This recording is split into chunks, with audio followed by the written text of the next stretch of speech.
Bismillahirrahmanirrahim. Assalamualaikum warahmatullahi wabarakatuh. Oke, adik-adik sekalian, hari ini kita lanjut materi tentang fungsi nonlinier. Pada pertemuan sebelumnya kita sudah membahas tentang fungsi linier, di mana fungsi linier merupakan fungsi yang membentuk suatu garis lurus. Nah, untuk fungsi nonlinier ini berarti adalah fungsi yang tidak membentuk garis lurus.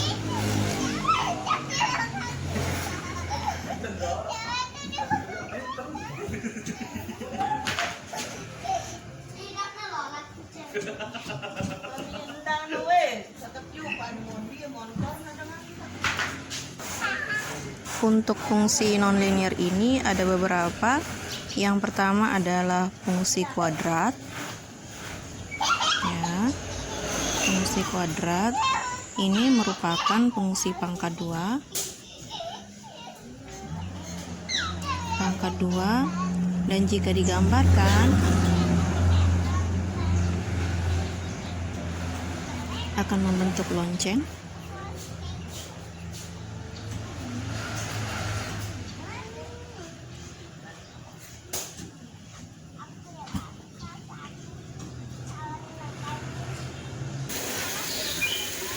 Oke, ini fungsi kuadrat ini akan membentuk seperti lonceng jika digambarkan atau berbentuk parabol. Nah, untuk parabola sendiri ini ada dua jenis, ada yang parabola vertikal dan ada parabola horizontal. Oke, parabola vertikal ini ada dua jenis, ada yang terbuka ke atas dan ada terbuka ke bawah. Jika digambarkan akan seperti ini. Yang garis ini merupakan titik puncak. Ya, ada yang terbuka ke bawah. Ini juga merupakan titik puncak. Terbuka ke bawah.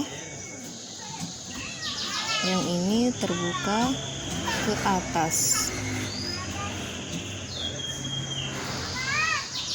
Kemudian untuk yang parabola horizontal ini juga ada dua jenis, ada yang terbuka ke kiri dan ada yang terbuka ke kanan.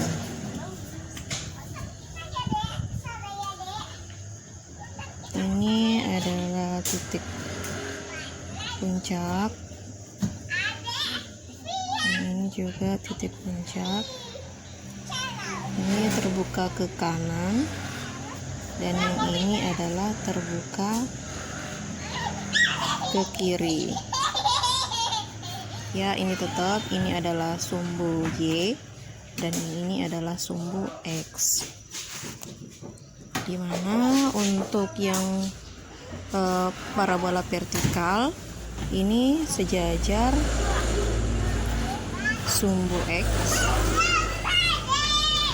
Kalau yang parabola horizontal ini adalah sejajar dengan sumbu Y.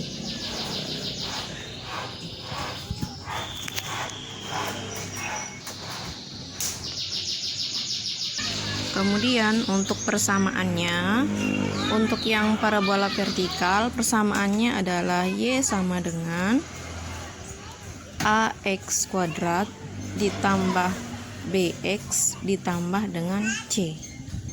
Sementara untuk yang parabola horizontal persamaannya adalah X sama dengan AY kuadrat ditambah BY ditambah dengan C.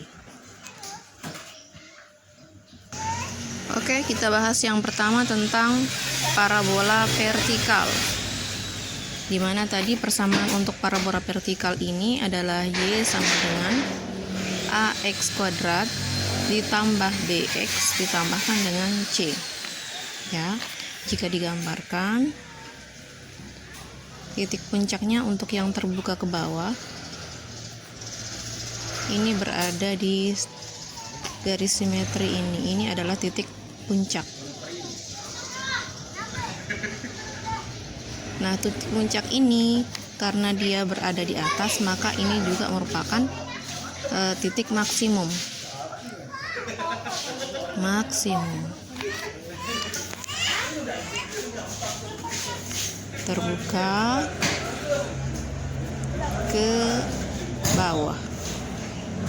Sementara untuk yang terbuka ke atas, garis simetrinya berada di tengah, dan ini merupakan titik puncak. Titik puncak untuk yang terbuka ke atas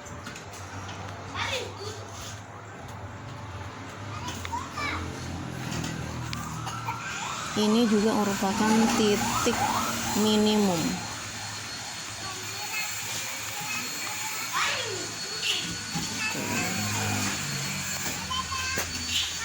Ya, ini adalah titik minimum.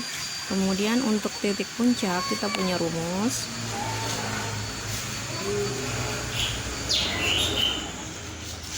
Rumusnya adalah min B per 2A,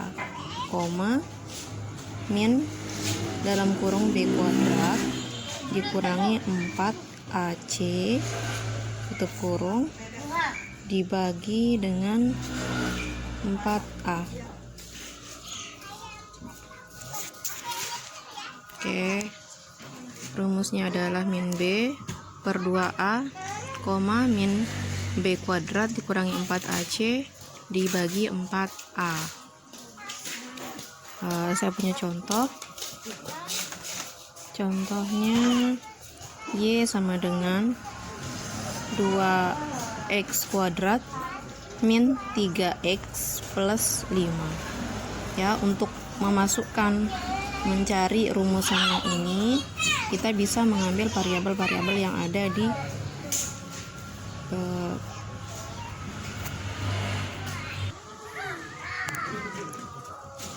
angka yang ada di depan variabel X.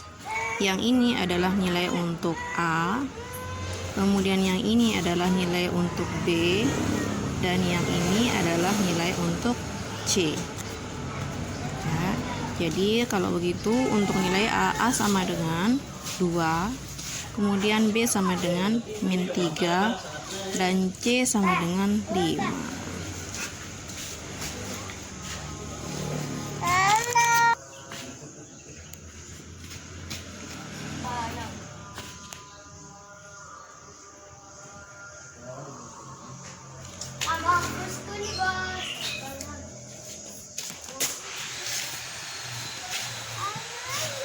Selanjutnya ada beberapa kemungkinan bentuk dari parabola vertikal. Ya, untuk parabola vertikal ini tergantung dari nilai dari A sendiri, kemudian dari nilai dari D-nya. Untuk A ini adalah koefisien dari X kuadrat. Kemudian untuk D ini adalah diskriminan.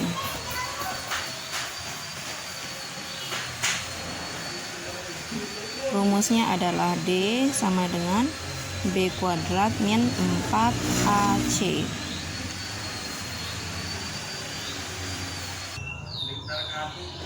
Untuk nilai A, jika A positif, maka grafiknya akan terbuka ke atas. Kemudian jika A-nya negatif,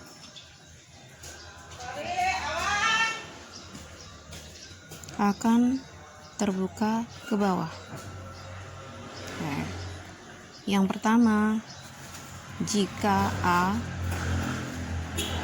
nilainya positif atau lebih dari 0 dan nilai D-nya lebih dari 0, maka grafiknya akan terbuka ke atas, dan untuk D lebih dari 0 atau positif itu akan membentuk berpotongan di 2 titik pada sumbu X. Nah, ini adalah titik puncaknya. Kemudian ini adalah perpotongan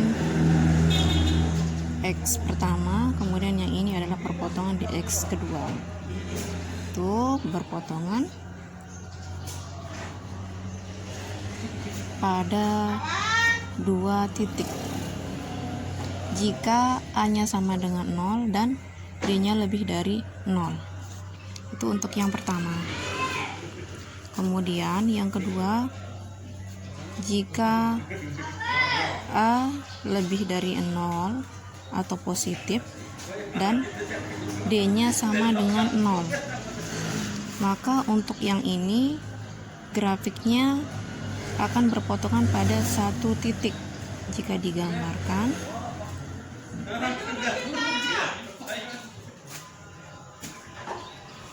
jadi perpotongannya di sini, dan dia akan terbuka ke atas ketika A-nya sama dengan lebih dari 0. Nah, ini kemungkinan yang kedua. Kemudian kemungkinan yang ketiga, jika A-nya lebih dari 0 dan nilai D-nya lebih kecil dari 0, maka untuk grafiknya dia akan terbuka ke atas tetapi tidak berpotongan dengan sumbu X, atau dia mengambang, ya, tidak memotong sumbu X. Yang ini berpotongan pada satu titik.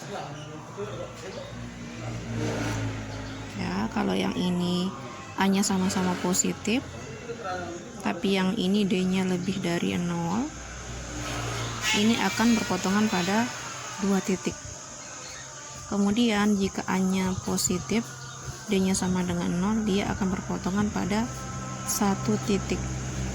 Yang ketiga, A-nya lebih dari 0, kemudian D-nya kurang dari 0 atau lebih besar.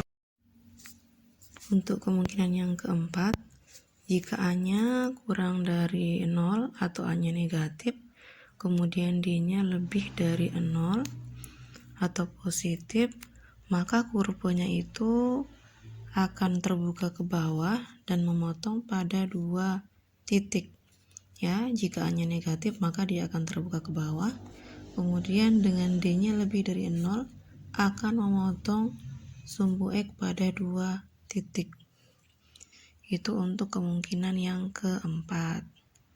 Selanjutnya untuk kemungkinan yang kelima, jika A-nya lebih kecil dari 0 atau A-nya negatif, kemudian determinannya D-nya sama dengan 0, maka kurvanya akan terbuka ke bawah karena A-nya negatif. Kemudian dengan D sama dengan 0, maka dia akan memotong pada satu titik pada sumbu X. Ya. Kemudian selanjutnya untuk kemungkinan yang keenam, jika A-nya lebih kecil dari 0 atau A-nya negatif, kemudian D-nya lebih kecil dari 0 atau D-nya juga negatif, maka dia akan terbuka ke bawah dan tidak memotong pada sumbu X. Jadi kurvanya itu mengambang, tidak bersentuhan sama sekali. Selanjutnya ada contoh soal cosol, di mana untuk persamaannya Y sama dengan X kuadrat min 8X plus 12. Yang pertama kita identifikasi dulu untuk nilai A. A-nya itu sama dengan 1, ya. Kemudian nilai B itu sama dengan min 8. Kemudian nilai C-nya sama dengan 12. Nah, tahapan selanjutnya adalah menyelesaikan fungsi tersebut. Yang pertama adalah menentukan titik puncak. Titik puncak rumusnya adalah min B per 2A, min B kuadrat min 4AC per 4A. Tinggal kita masukin nilai A, B, C ke dalam rumus tersebut, dimana untuk min ini adalah min pada rumus ya. Kemudian nilai B sendiri ini adalah min 8. Jadi min dikalikan min 8 kemudian dibagi dengan 2A. 2 kali A-nya sama dengan 1, berarti 2 kali 1. Kemudian selanjutnya untuk B, ini minnya sudah ada pada rumus. Kemudian min 8 ini adalah nilai dari B, min 8 kali min 8 kuadrat dikurangi dengan 4 kali AC. 4 kali A-nya sama dengan 1, kemudian C-nya sama dengan 12, dibagi dengan 4 kali A. 4 kali 1, A-nya sama dengan 1. Lanjut, min kali min ketemu plus, jadi plus 8 atau positif 8 dibagi dengan 2 kali 1 sama dengan 2. Lanjut, ini untuk minnya jangan diapa-apain dulu ya, kita selesaikan yang ada di dalam tanda kurung dulu. Min 8 kali min 8 sama dengan positif 64. Kemudian min 4 dikalikan 1 jadi min 4, dikalikan dengan 12 jadi minus 48. Selanjutnya dibagi dengan 4 kali 1 sama dengan 4. Lanjut, 8 dibagi 2 itu sama dengan 4. Kemudian untuk minnya tetap ya, 64 dikurangi 48 itu sama dengan 16, jadi minus 16. Dibagi 4, jadi dapatnya 4, min 4 ya, min 16 dibagi 4 sama dengan min 4. Jadi titiknya, titik potongnya untuk X dan Y-nya 4, min 4. Oke, lanjut. Untuk step kedua, itu kita mencari titik potong pada sumbu Y, di mana syaratnya X-nya harus sama dengan 0. Kemudian kita langsung masukin ke persamaan. Y sama dengan X kuadrat min 8X plus 12. Caranya tinggal kita masukin nilai X-nya. X-nya sama dengan 0, berarti 0 kuadrat min 8 kali 0 plus 12. Ya, tinggal diganti X-nya sama dengan 0. Berarti untuk 0 kali 0 kuadrat, ya 0 kuadrat berarti 0, dikurangi 8 kali 0 sama dengan 0 plus 12. Berarti Y-nya sama dengan 12. Titik potong sumbu Y berarti X Y-nya 0,12. Lanjut, kita mencari titik potong pada sumbu X. Nah, titik potong sumbu X ini juga syaratnya berarti Y-nya sama dengan 0. Tinggal kita ganti untuk persamaannya. Y sama dengan X kuadrat min 8X plus 12. Berarti Y-nya sama dengan 0. 0 sama dengan X kuadrat min 8X plus 12. Nah, untuk mencari titik potong pada sumbu X ini, kita menggunakan rumus ABC. Rumus ABC itu yang mana sih? Jadi kita mencari X12 sama dengan min B plus minus akar B kuadrat min 4 AC itu dibagi dengan 2A. Oke, ini rumus untuk ABC untuk mencari ini ke pendekan ya garisnya. Jadi tinggal kita substitusi nilai dari A, B, sama C ke dalam rumus ABC ini. Oke, tadi kita sudah ada untuk nilai A-nya sama dengan 1, B-nya sama dengan min 8, C-nya sama dengan 12. Oke, kita masukin rumus.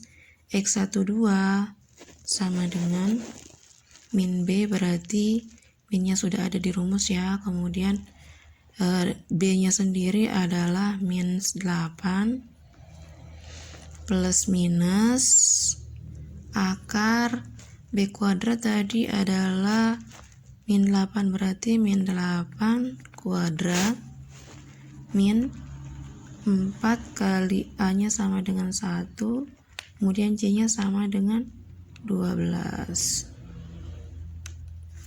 Oke, lanjut kita bagi dengan 2 kali A, berarti 2 kali 1 sama dengan, berarti ini minus kali minus ketemu plus, 8 plus minus akar min 8 kali min 8 itu hasilnya 64 ya, dikurangi 4 kali 1 min 4 dikalikan dengan 12 sama dengan minus 48. Oke, lanjut kita bagi 2 sama dengan 8 plus minus 64 dikurangi 48 berarti akar 16 dibagi 2. Berarti untuk X12 sama dengan 8 plus minus akar 16 tadi adalah 4 ya. Kemudian dibagi 2. Oke, untuk X1-nya berarti kita ambil yang positifnya. Berarti 8 ditambah 4 dibagi 2 sama dengan 12 ya. 12 dibagi 2 berarti sama dengan 6. Berarti untuk titik potong XY itu sama dengan X-nya 6, kemudian Y-nya tadi adalah 0. Ini untuk X1-nya. Kemudian X2-nya berarti kita ambil yang tanda minus. 8 min 4 per 2 sama dengan 4 dibagi 2 sama dengan 2. Oke, hasilnya berarti untuk X2 nya berarti XY itu sama dengan 2,0. Kenapa begini? Karena kita harus memecah yang tanda plus minus ya.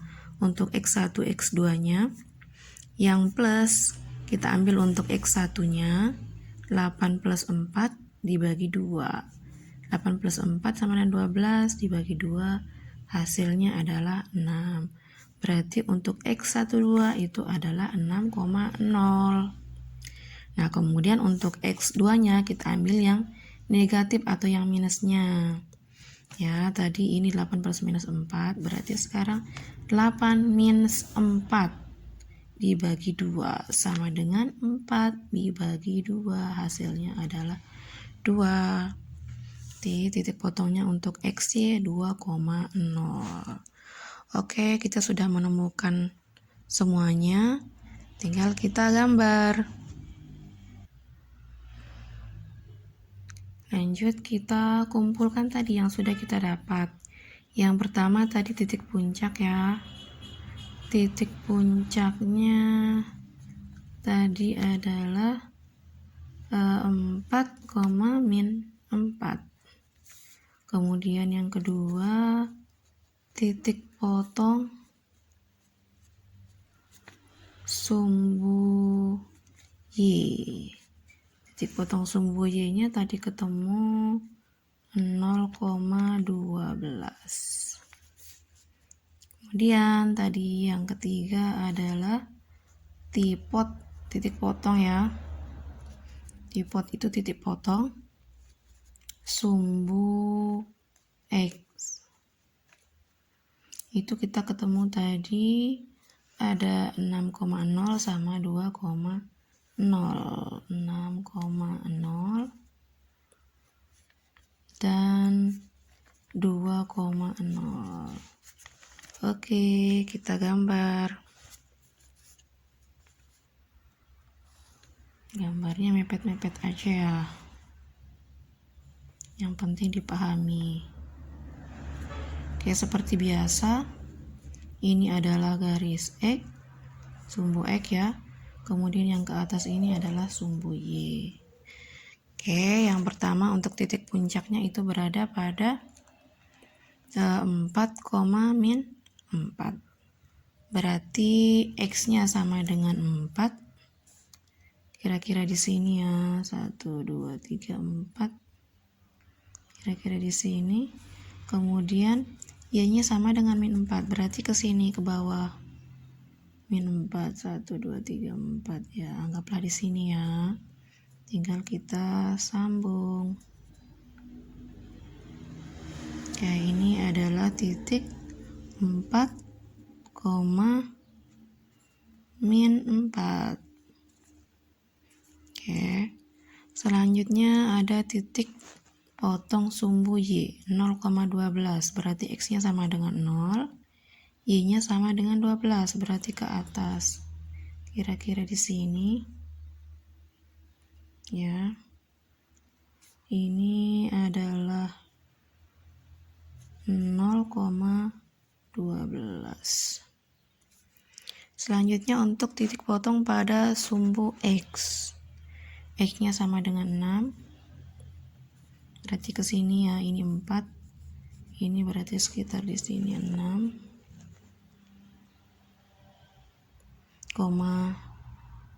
Ya, 6,0. X-nya sama dengan 6. Y-nya sama dengan 0. Kemudian yang kedua itu adalah 2,0. Berarti sebelah sini. Ya, nilainya untuk X-nya sama dengan 2, Y-nya sama dengan 0. Oke, sudah semua, tinggal kita tarik garisnya sekarang. Ini ke sini. Ini harus lebih halus ya, harusnya halus. Kemudian lanjut ke sana. Oke. Grafiknya terbuka ke atas ya. Jadi inilah dia persamaan Y sama dengan X kuadrat min 8X plus 12. Oke, sudah selesai.